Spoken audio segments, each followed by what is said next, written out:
પાંચેય આંગળીઓની વચ્ચે એકવાર જંગ થઈ ગઈ સાહેબ, અને પાંચેય આંગળીઓ કોમ્પિટિશનમાં ચડી ગઈ. દાદા અંગૂઠો કે હું સૌથી મોટો, આમ જોવો સાઈઝ કેટલી મોટી, આમ કરે તો ઓલ ધ બેસ્ટ થઈ જાય, સામે વાળો માણસ જીતી જાય, આમ કરે તો ટાઈ ફિશ થાય, સાય વાળો થઈને દસ્તાવેજ ઉપર પડે તો માલિક બદલી જાય. માટે હું સૌથી મોટો.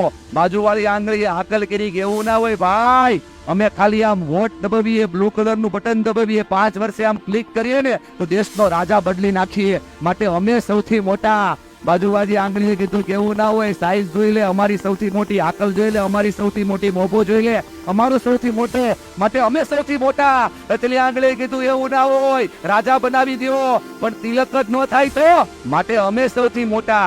રચલી આંગળી બોલી ભાઈ નાની છું એટલે ભૂલી ગયા ને, પણ જયારે ઇમરજન્સી હોય ત્યારે હું જ કામ લાગુ, જયારે મોટામાં મોટી મુસીબત આવે ત્યારે નાનામાં નાના વ્યક્તિ પણ કામ લાગે. સાહેબ આ ઝંઝટ બહુ ચાલી, બહુ લાંબી ચાલી. પછી કોઈક વડીલને પૂછવામાં એવું કાનું કરવું શું, પાંચેય આંગળીઓને ભેગી કરીને આવા કોઈ વડીલો હતા માથે સાફો બાંધેલો, એને કીધું કે ભાઈ એક કામ કરો, પરિવારનો કોઈ યુવાન કેટલાય સમયથી ભૂખ્યો છે ને ભોજનની વ્યવસ્થા કરાવો. અને પછી આ વડીલોએ શીખવાડ્યું કે જો પાંચેય આંગળીઓનો આમ તમે કોળિયો કરી નાખ્યો હોત ને તો સામેવાળાની ભૂખ સંતોષાઈ જાત.